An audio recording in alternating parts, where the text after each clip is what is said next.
Hi friends, ఎలా ఉన్నారు?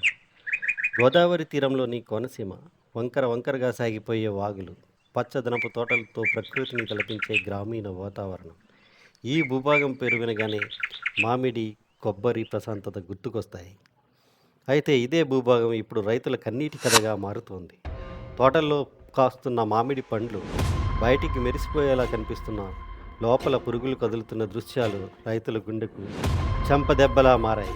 ఇది సహజంగా జరిగిందా, లేక విదేశాల నుంచి మామిడి పంటల మీద ఉద్దేశపూరితంగా జారీ చేసిన ఒక బయో వార్ తీర్పు అన్నదానికి సమాధానం వెతుకుతున్నాం ఈ కథనంలో.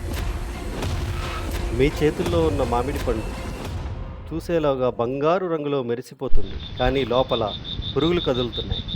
చీకటి ల్యాబ్ల నుంచి వచ్చినట్లు ఉన్న ఈ జీవులు ఇప్పుడు మన పంటల్ని పీల్చి పిప్పి చేస్తున్నాయి.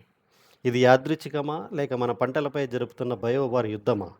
పశ్చిమ చైనాలో ఉండే ప్రయోగ కేంద్రాల నుంచి ఇలాంటి పురుగుల ఉత్పత్తిపై ఇప్పటికే పలు అంతర్జాతీయ మీడియా నివేదికలు వెలుగులోకి వచ్చాయి. కాకినాడ, అమలాపురం, రాజోలు, కోనసీమ రైతులు తోటల్లోకి వెళ్లే ధైర్యం కోల్పోతున్నారు. చేతుల్లో పండు ఉన్న మార్కెట్లో అమ్ముకునే ఖరీదు లేదు.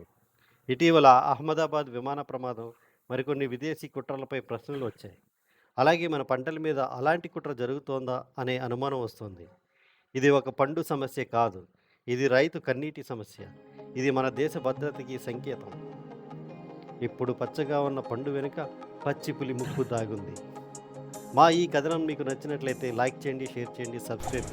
మీరు రైతులకు సపోర్ట్ చేస్తున్నట్లయితే మీ అభిప్రాయాన్ని కామెంట్ రూపంలో తెలియచేయండి.